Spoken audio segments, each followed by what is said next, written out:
Part 1 में हम cover कर चुके हैं अपना हार्ट तक, अपना टॉपिक हार्ट जो था हमारा लास्ट टॉपिक, यहाँ तक हम कवर कर चुके हैं। तो अब हम हार्ट बीट से स्टार्ट करेंगे and this is the part 2 of our video. The walls of the chambers of the heart are made up of muscles. जो वॉल्स हैं हमारे, जो चैम्बर्स हैं, walls of the chambers of the heart, जो chambers हैं heart के, उनकी जो वॉल्स हैं वो मसल्स से बनी हुई हैं। These muscles contract and relax rhythmically. जब ये मसल्स कभी कॉन्ट्रैक्ट होते हैं, कभी रिलैक्स होते हैं, तभी एक रिदमिकली मतलब एक साउंड फॉर्म होती है। ये रिदमिकली करते हैं, relax and contract. This is called the heart beat. This rhythmic contraction followed by its relaxation constitute a heart beat. जब ये रिदमिक कॉन्ट्रैक्शन और रिलैक्सेशन होती है, यही हमारी हार्ट बीट को फॉर्म करते हैं। Remember that heart beat continue every movement of our life. उसको याद करिए, उस हार्ट बीट को जो हमारी लाइफ की हर मूवमेंट फॉर्म करती है। जो हमारी लाइफ की हर एक मूवमेंट है वो heart beat.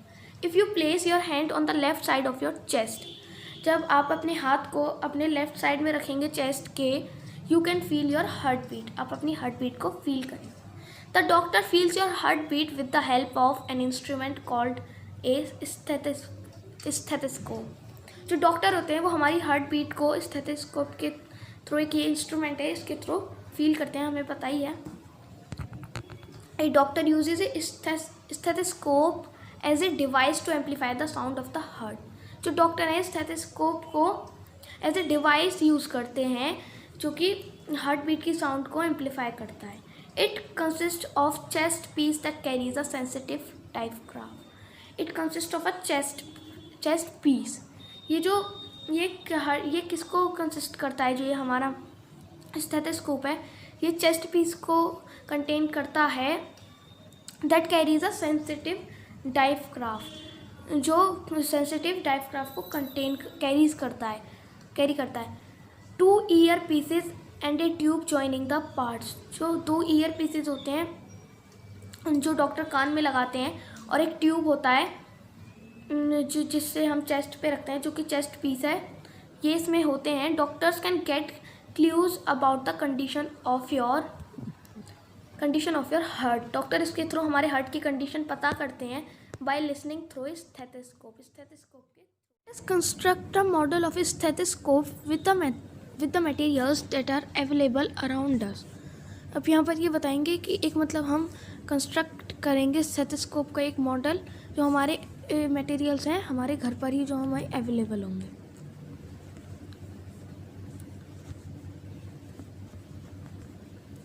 Take a small funnel of 6-7 centimetre in diameter. हमें एक फनल लेना है जिसका डायमीटर 6 से 7 सेंटीमीटर हो। Fix a rubber tube 50 centimetre long. उसके ऊपर एक 50 सेंटीमीटर का हमें एक रबर चढ़ाना है tightly on the stem of the funnel. जो फनल का स्टेम है वहाँ पर। स्ट्रेच ए रबर शीट और ए बलून। एक बलून को हमें स्ट्रेच करना है या फिर कोई भी rubber sheet on the mouth of A funnel and fix it tightly with A rubber band. हमें रबर बैंड से एक शीट या बलून को उसके ऊपर लगा देना है, जैसे हमें यहाँ पर दिख रहा है। ये एक रबर ट्यूब फिक्स किया है, ये एक रबर ट्यूब जो कि फिक्स किया है, और ये ऊपर ये रबर शीट ये यहाँ पर ऊपर इसकी फनल पे लगाई है। Put the open end of the tube on one of your ears. फिर हमें अपने ईयर पे लगाना है और एक ये हार्ट पे। इसमें बोल रहा है put the open end of the tube on your ears and place the mouth of the funnel on your chest near the heart. Now try to listen carefully उसको लिसन करना है। क्या है? Did you hear a regular thumping sound? The sound is that of regular heart beats. जो वो sound है वो हमारी हार्ट बीट्स की साउंड है। How many times did your heart beat in a minute? 1 minute में हमारी हार्ट बीट कितनी होती है, कितनी बार बीट करती है? Count again after running for 4-5 minutes, compare your observations. अपने 4-5 मिनट में 1 2 3 4 बार करना है हमें और अपनी ऑब्जर्वेशंस को कंपेयर करना है। एक बार कितना हुआ, इस बार कितना हुआ, इस तरह से 1-2 कम भी हो सकता है और कभी ज़्यादा। वैसे 72 एकदम परफेक्ट होता है, मतलब 1 मिनट में करेक्ट 72 होता है एडल्ट के, और अगर वैसे 70 से 80 के पास में ही रहता है बीच में। Record your own pulse rate and heartbeat and that of your friends while resting and after running and record in table 11.2। हमें अपनी पल्स यहाँ पर इस टेबल में यहाँ पर हमें फिल करनी है। क्या हार्ट बीट और पल्स रेट के बीच में कोई रिलेशनशिप है? Each heartbeat generates one pulse in the arteries and the pulse rate per minute indicates the rate of heartbeat। एक हार्ट बीट एक पल्स को जनरेट करती है हमारी आर्टरी में, तो मतलब जब भी हमारी हार्ट बीट होगी जनरेट तभी एक पल्स भी जनरेट होगा, तो दोनों का जो रेट होगा वो सेम होगा। जो पल्स रेट पर मिनट है वही हमारी हार्ट बीट को इंडिकेट्स करता है। इसीलिए हमारी जो ये यहाँ पर एल्बो पर और ये कलाई जो होती है हमारे हाथ की और नेक पर ये देखते हैं तो वो पल्स होती है, और हार्ट बीट हमारे चेस्ट पर होती है जो डॉक्टर्स स्टेथोस्कोप से देखते हैं। तो दोनों सेम होती हैं, इसलिए हाथ पर भी देख सकते हैं इसको और चेस्ट पर भी। The rhythmic beating of the various chambers of the heart maintain circulation of blood and transport of substances to the different parts of the body. जो ये रिदमिक बीटिंग है हमारे वेरियस चैम्बर्स में हार्ट के, ये यही मेंटेन रखती है हमारे ब्लड के सर्कुलेशन को। जब ये रिदमिक बीटिंग होती है तो हमारा ब्लड सर्कुलेट कर रहा है हमारी बॉडी में और सब्सटेंसेस को ट्रांसपोर्ट कर रहा है हमारी बॉडी के पार्ट्स में। Boojho wonders if sponges and hydra also have bloods, animals such as sponges and hydra do not possess any circulatory system. Boojho ये जानना चाहता है इसके बारे में, मतलब वंडर है वो कि जो स्पॉन्जेस और हाइड्रा होते हैं इनके पास भी ब्लड होता है, तो इनके पास क्या सर्कुलेटरी सिस्टम नहीं होता? The water in which they live brings food and oxygen as it enters their body। जो ये जिस वाटर में ये रहते हैं यही इनके लिए फूड और ऑक्सीजन इनकी बॉडी में एंटर कर देता है। The water carries away waste materials, और वाटर ही वेस्ट मटेरियल्स को बाहर निकाल देता है, and carbon dioxide as it moves out, और कार्बन डाइऑक्साइड भी उनकी बॉडी से एज इट इज निकल जाती है। Thus these animals do not need a circulatory system। तो इन के लिए तो कोई सर्कुलेटरी सिस्टम की नीड ही नहीं है, पानी ही जाएगा, पानी से ही वेस्ट निकल जाएगा, वहीं से फूड और ऑक्सीजन जाएगी और वहीं से वो कार्बन डाइऑक्साइड छोड़ देंगे। Thus these animals do not need a circulatory system fluid like the blood। सो अब इन एनिमल्स को कोई ज़रूरत नहीं है सर्कुलेटरी सिस्टम की, क्योंकि वाटर से ही इनका सब कुछ ट्रांसपोर्ट हो जाता है। Let us now learn about the removal of waste other than carbon dioxide। तो अब हम देखेंगे एनिमल्स में नहीं, मतलब हमारी बॉडी में एनिमल्स में जो सब में जो अदर देन कार्बन डाइऑक्साइड कैसे रिमूव होते हैं। जो अदर वेस्ट भी होते हैं तो वो कैसे रिमूव होते हैं, जो कार्बन डाइऑक्साइड के अदर जो होते हैं। Now excretion in animals. Recall how carbon dioxide is removed as waste from the body through the lungs during exhalation। Also recall that the undigested food is removed during egestion। अब पहले हम ये देखेंगे कि lungs से कैसे हमारी body से एक्सहेलेशन के थ्रू कार्बन डाइऑक्साइड रिमूव होती थी।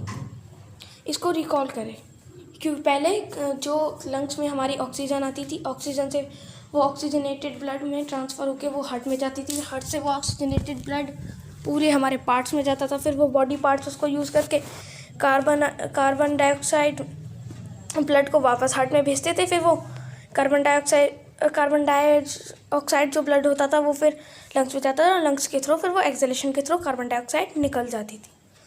Also recall that the undigested food is remove during egestion, और इजेशन के थ्रू हमारी बॉडी से जो अनडाइजेस्टेड फूड होता था वो भी निकल जाता था। Let us now find out how the other waste materials are removed from the body। अब इनके अदर जो वेस्ट होते हैं अब वो कैसे रिमूव होते हैं हम वो देखेंगे। You may wonder where these unwanted materials come from। पहले तो हम इसके बारे में नहीं जानते हैं कि ये जो अनवांटेड मटेरियल्स होते हैं ये आते कहाँ से हैं। When your cell perform their functions, जब हमारे सेल अपने फंक्शन परफॉर्म करते हैं, certain waste products are released, उसमें से कुछ वेस्ट प्रोडक्ट्स भी रिलीज होते हैं. These are toxic and hence need to be remove from the body. ये टॉक्सिक होते हैं जो कि हमारी बॉडी से रिमूव होने ज़रूरी होते हैं. The process of removal of waste produced in the cells of the living organism is called excretion. जो प्रोसेस होता है इन वेस्ट का रिमूव होने का, यही हमारे इन लिविंग ऑर्गेनिज्म में, हम में, ह्यूमंस में, एनिमल्स में, सेल्स के थ्रू यही एक्सक्रिएशन होता है. The parts involved in excretion forms the excretory system. जो इसमें पार्ट्स होते हैं हमारे एक्सक्रिएट करने के लिए अदर चीज़ों को, यही एक्सक्रिएटरी सिस्टम होते हैं. और इन्हीं के थ्रू वो जो वेस्ट प्रोडक्ट्स होते हैं, कार्बन डाइऑक्साइड और अनडाइजेस्टेड फूड के अलावा, वो सब निकल जाते हैं, वो toxic. Now excretory system in humans. The waste which is present in the blood has to be removed from the body.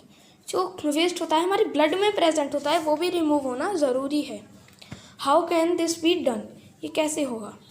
A mechanism to filter the blood is require. एक जो मैकेनिज्म है वो हमें चाहिए ब्लड को filter करने के लिए.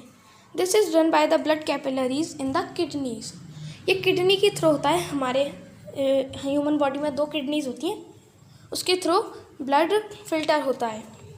When the blood reaches in 2 kidneys, it contains both useful and harmful substances.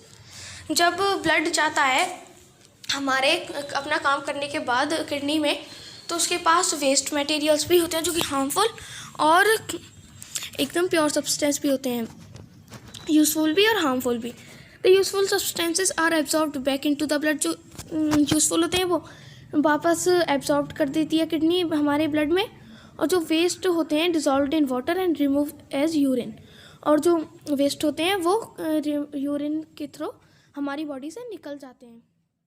From the kidneys the urine goes into the urinary bladder through tube like ureters. जो फ्रॉम द किडनीज जो urine होता है वो urinary bladder में जाता है tube like structures के through, जो कि यूरेटर होते हैं. It is stored in the bladder and is passed out through the urinary opening at the end of the muscular tube urethra.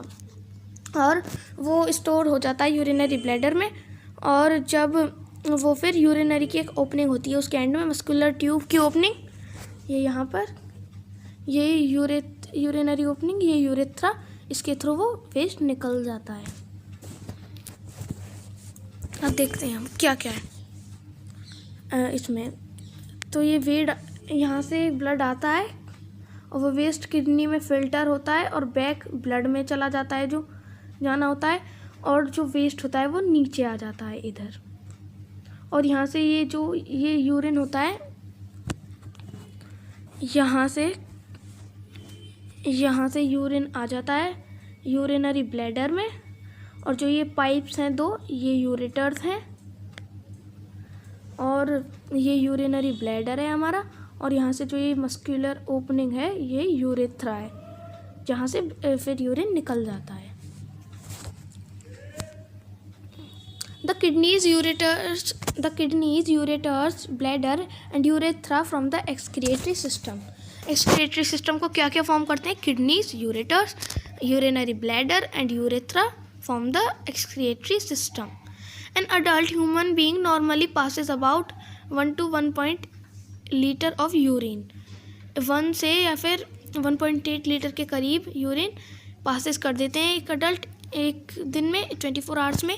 The urine consist of 95% water. जो urine होता है उसमें 95% water होता है, and 2.5% urea and 2.5 other % is waste products. जो हमारी urine है उसमें यूरिया होता है 2.5%, और 2.5% ही वेस्ट होता है, वो 95% वाटर ही होता है. We have all experience that we sweat on hot summer day. ये हम सब कर चुके हैं ये एक्सपीरियंस कि हॉट समर डे में हम स्वेट करते हैं, स्वेट निकलता है हमारी बॉडी से. Contains water and salts. और स्वेट में क्या क्या होता है? वाटर और सॉल्ट होता है. Boojho has seen that sometimes in summer white patches are formed on our clothes. Boojho ने देखा है कि कभी कभी समर में वाइट पैचेस फॉर्म हो जाते हैं हमारे क्लोथ्स पर, specially in areas like under arms, और under arms specially in under arms areas पर तो ये होता ही है। These marks are left by salts present in the sweat. ये मार्क्स जब फॉर्म होते हैं जब स्वेट हमारे जो स्वेट में सॉल्ट प्रेजेंट होता है उसकी वजह से। Does sweat serve any other function? जो स्वेट है क्या वो कोई और फंक्शन सर्व करता है? We know that the water kept in an earthen, मतलब मटका, is cooler. This is because जो हम वाटर को रखते हैं मटके में, this is because the water cooler के लिए, मतलब जो वो कूल कर देता है वाटर को जब भी हम मटके में रखते हैं पानी को। This is because the water evaporates from the pores of the pot. जो वाटर होता है वो हॉट वाटर वो हमारे उसके बहुत टिनी टिनी पोर्स होते हैं उसमें से निकल जाता है, विच कॉजेज कूलिंग, जिसकी वजह से कूलिंग होती है उसमें। Cooling similarly when we sweat it helps to cool our body. ऐसे ही हमारी बॉडी में बहुत स्मॉल ऐसे छेद होते हैं, उनसे स्वेट निकल जाता है और हमारी बॉडी कूल होती है। Now transport of substances in plants. In chapter first you learn that plants take water and minerals nutrients from the soil through the roots and transport it to the leaves. ये chapter first में हमने पढ़ा था कि plants water और minerals और nutrients soil से लेते हैं रूट्स के थ्रू और उन्हें ट्रांसपोर्ट करते हैं लीव्स तक। The leaves prepare food for the plant using water and carbon dioxide. जो लीव है वो प्लांट के लिए फूड प्रिपेयर करती है वाटर और कार्बन डाइऑक्साइड को यूज़ करके फोटोसिंथेसिस के प्रोसेस के through. You also learn in chapter 10 that food is the source of energy and every cell of an organism gets energy by the breakdown of glucose. ये भी हमने पढ़ा है chapter 10 में कि जो फूड है वो एक एनर्जी का सोर्स है, and every cell of an organism, और हर एक सेल ऑर्गेनिज्म का एनर्जी गेट्स एनर्जी लेता है ग्लूकोज के ब्रेकडाउन से। The cells use the energy to carry out vital activities of life. जो सेल है वो उस एनर्जी को इसलिए लेता है ताकि वो to carry out vital activities, जो वो वाइटल एक्टिविटीज़ परफॉर्म कर पाए हमारी लाइफ की। Therefore, food must be made available to every cell of an organism. Water and nutrients absorbed by the roots are transported to the leaves. Have you ever wondered how water and nutrients are absorbed by the roots? क्या आप इसके लिए wonder नहीं है, या हम इसके लिए वंडर हैं कि ये जो वाटर और न्यूट्रिएंट्स है सॉइल रूट एब्जॉर्ब कैसे करती है, आर ट्रांसपोर्टेड टू लीव्स, और ये लीव्स तक ट्रांसपोर्ट कैसे होते हैं। How is the food prepared by the leaves, और जो ये लीव्स हैं ये फूड को बनाती कैसे हैं, एंड पूरे पार्ट्स तक ये जाता कैसे है, which can not make food. The leaves carry to the parts which can not make food. उन पार्ट्स तक ये कैसे जाता है जो कि फूड नहीं बना सकते। अब हम ये पढ़ेंगे कि ये प्लांट्स चीज़ों को ट्रांसपोर्ट करते कैसे हैं। Transport of water and minerals. Water और मिनरल्स कैसे ट्रांसपोर्ट होते हैं। Plants absorb water and minerals by the roots have root hair. Plants जो वाटर और मिनरल्स को रूट के थ्रू एब्जॉर्ब करते हैं, the roots have root hair. Roots के पास रूट हेयर होते हैं। The root hair increase the surface area of the root. जो रूट हेयर होते हैं वो रूट के सरफेस एरिया को इंक्रीज कर देते हैं for the absorption of water के एब्जॉर्प्शन के लिए। Minerals nutrients dissolved in water. जो मिनरल्स और न्यूट्रिएंट्स होते हैं वो वाटर में ही डिजॉल्व होते हैं। The root hair is in contact with the water present between the soil particles. जो रूट हेयर होता है वो वाटर जहाँ पर प्रेजेंट होता है सॉइल पार्टिकल्स में उसके कांटेक्ट में रहता है। इन फिगर 11.7 जैसे ये रूट हेयर्स हैं और ये रूट हेयर्स यहाँ पर जहाँ पर ये वाटर है इनके कांटेक्ट में है। ऐसे ये छोटे छोटे जो गोले हैं ये रूट हेयर्स हैं हमारे। और ऐसे ही अभी हम आगे और देखते हैं। Can you guess how water moves from the root to the leaves. क्या आप ये गैस कर सकते हैं कि जो वाटर है वो रूट से लीव्स तक कैसे जाता है। What kinds of transport system is present in plants. किस टाइप का ट्रांसपोर्ट सिस्टम प्लांट्स में है। Well Boojho is right. Plants have pipe like vessels to transport water and nutrients from the cell.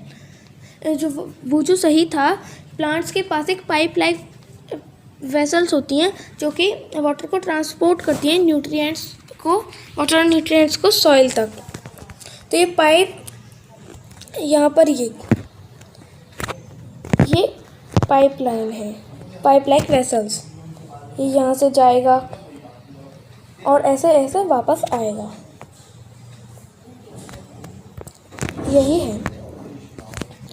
The vessels are made up of special cells forming the vascular tissue.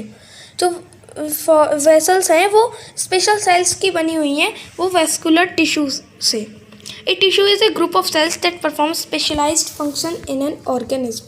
ये tissue एक group होता है sales का जो कि एक specialised function करता है एक ऑर्गेनिज्म के बॉडी में। The vascular tissue for the transport of water and nutrients in the plants is called the xylem. ये वेस्कुलर टिश्यू होता है, ये ट्रांसपोर्ट करता है वाटर न्यूट्रिएंट्स को, ये जाइलम होता है। The xylem forms a continuous network of channels that connect roots to the leaves through the stem and branches and thus transports water to the entire plant. जो xylem है वो एक continuous network form करता है, channels जो root से और leave तक कनेक्ट होती हैं और स्टेम के थ्रू, और वो ब्रांचेस में जाता है और ट्रांसपोर्ट करता है वाटर को पूरे प्लांट में। ये जो जाइलम है ये यहाँ से गया और पूरा इधर पूरी ब्रांचेस में लीव्स तक गया और ऐसे ही यहाँ से फिर ये वापस भी आ जाता है। You know that leaves synthesize food. The food had to be transported to all parts of the plant. जो लीव्स फूड सिंथेसाइज करती हैं वो फूड भी ट्रांसपोर्ट होता है पूरे प्लांट में। This is done by the vascular tissue called the phloem. Xylem की तरह एक और टिश्यू होता है जो फूड को ट्रांसपोर्ट करता है, वो होता है phloem. Thus xylem and phloem transport substances in plants. तो प्लांट्स में टू वास्कुलर टिश्यूज़ होते हैं जो कि जाइलम और फ्लोएम है, और वही सब्सटेंसेस को प्लांट्स में ट्रांसपोर्ट करते हैं। Now transpiration. In class 6th you learned that plants release a lot of water by the process of transpiration. ये हमने क्लास 6 में पढ़ा था कि जो प्लांट होते हैं वो लॉट ऑफ वाटर प्रोसेस करते हैं, रिलीज़ करते हैं वाटर को ट्रांसपीरेशन के through. Plants absorb mineral nutrients and water from the soil. Not all the water absorbed is utilised by the plant. जो प्लांट्स जो मिनरल और न्यूट्रिएंट्स को एब्जॉर्ब करते हैं सॉइल से, सारा वाटर तो एब्जॉर्ब होता नहीं है प्लांट में, यूटिलाइज होता नहीं है। The water evaporates through the stomata. जो वाटर होता है बाकी का बचा हुआ वो स्टोमेटा के थ्रू इवेपोरेट्स हो जाता है, present on the surface of the leaves, जो कि स्टोमेटा लीव्स के सरफेस पर प्रेजेंट होता है उसके through, by the process of transpiration के through. The evaporation of water from leaves generate a suction pull. जो इवेपोरेशन होता है वाटर का लीव्स के थ्रू वो एक सक्शन पुल होता है। अभी सक्शन पुल होता है the same that you produce when you सक वाटर थ्रू ए स्ट्रॉ। उसी की तरह जब हम प्रोड्यूस करते हैं वाटर को एक स्ट्रॉ के through, which can pull water to great heights in the tall trees. और ये सक्शन पुल ही वाटर को ट्री की पूरी हाइट्स तक, रूट से टॉल ट्रीज तक पहुंचाता है। विच कैन पुल वाटर को पुल करता है ग्रेट हाइट्स तक, टॉल ट्रीज जो लंबे लंबे ट्री होते हैं उनकी ऊपर तक ये पहुंचाता है ये pull. Transpiration also cools the plant. Transpiration plants को भी कूल करती है, जैसे स्वेट हमारी बॉडी से निकल जाता है तब हमारी बॉडी को कूलिंग मिलती है।